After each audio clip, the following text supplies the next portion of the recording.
Argument 1. The death penalty is morally wrong. ACLU 07. Capital punishment is immoral in principle. No one deserves to die.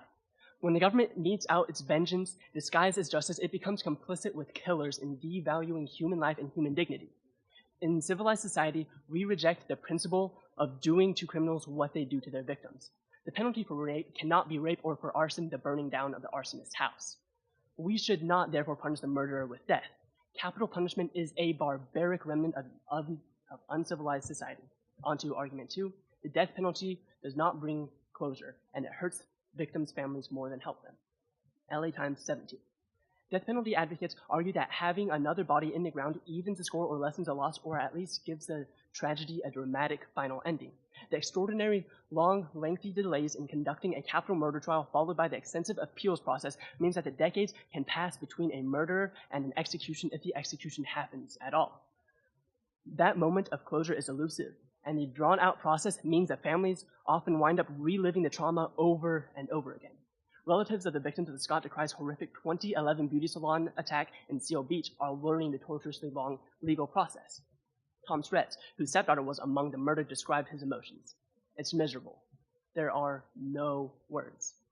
Every time any element of the case comes up, we regurgitate the same feelings: anger, sadness, disbelief. Capital murder trials and executions rarely bring a sense of closure. Taking a life does not fill that void, but it's generally not until after the execution that families realize this. Grief never goes away.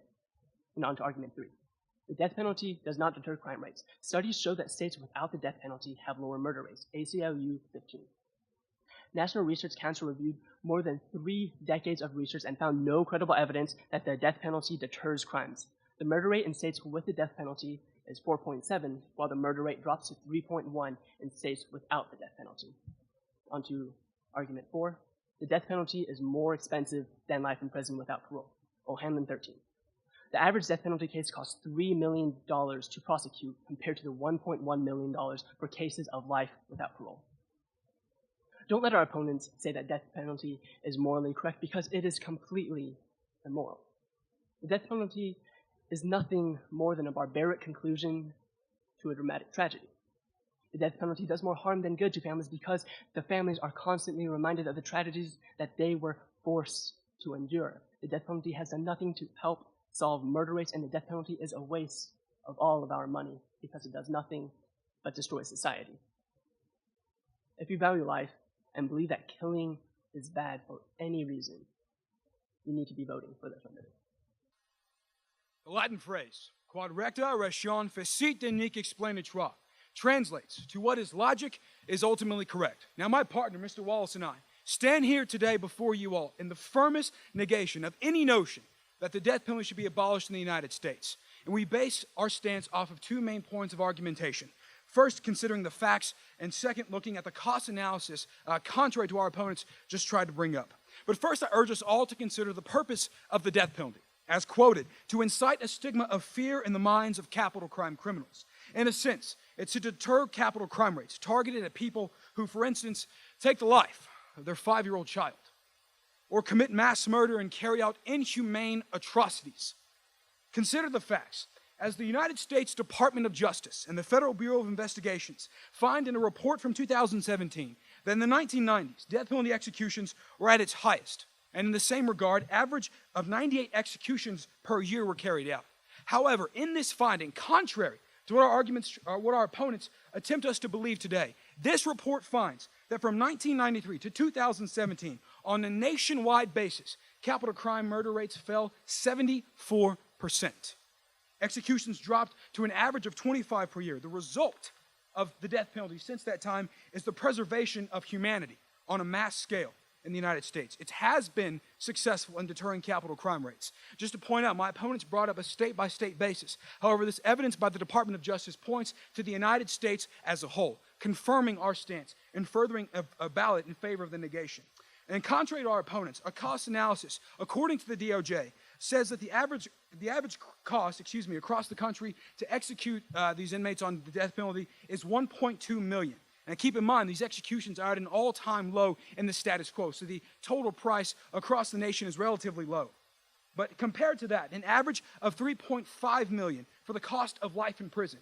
which is said to be a controversial answer to be the alternative to the death penalty.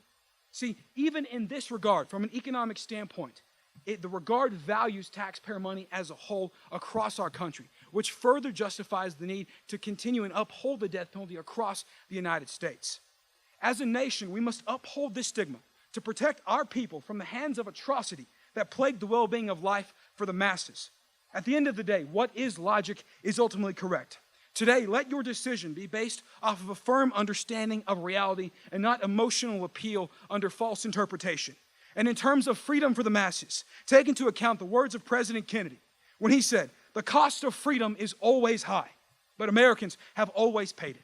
And one path that we shall never choose, which is the path of surrender or submission." Today, do not surrender or submit to a false interpretation painted by our opponents. Instead, stand with fact, stand with logic, stand with evidence, which we support. Today, understand that our greatest duty as a people and as a nation is to preserve, which is to pursue the greater goal, which is life for the masses. Thank you. To begin with the evidence that they read to all of you in front of us. Basically, it's just written like a hand-typed phrase that says, "Consider the facts. DOJ FBI findings from a report in 2017.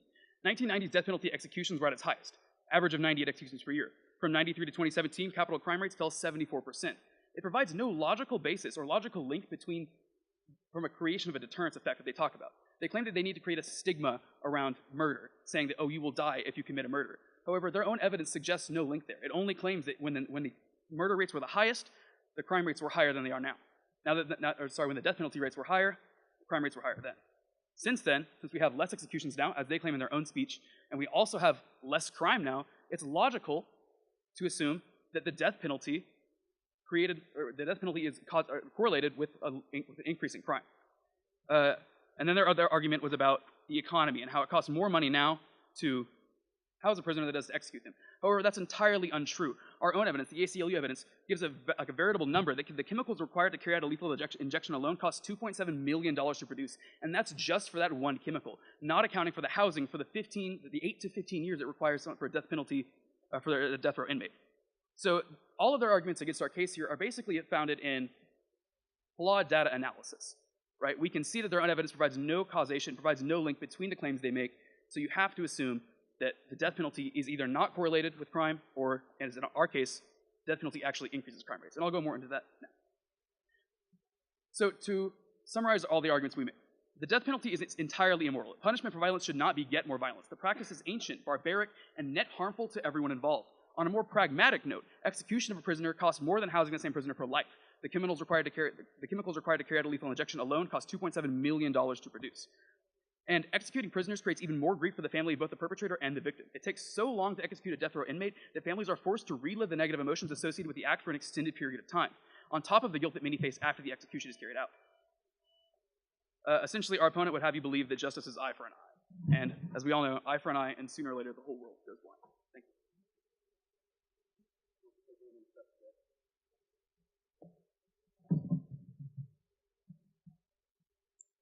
Okay, so for a brief op-time roadmap, we'll be going over why our cases stands and our opponent's cases will fall.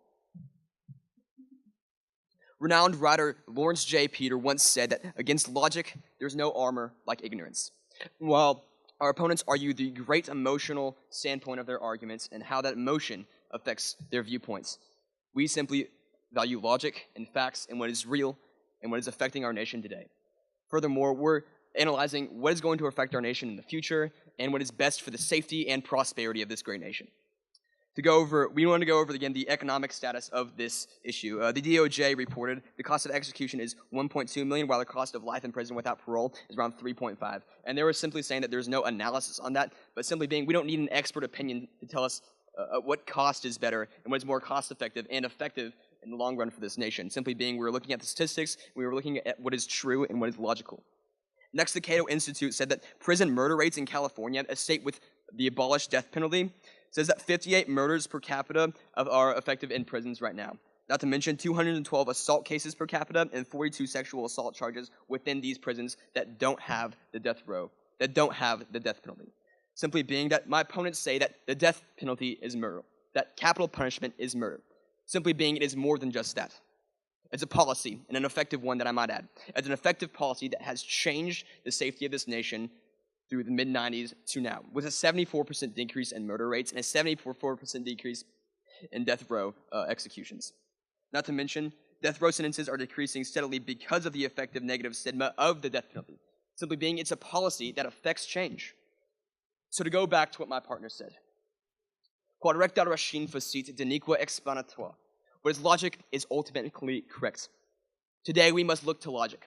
Today we must look to facts. Today we must look to what is best for the future of this nation, its prosperity, and its safety of its citizens. I thank you.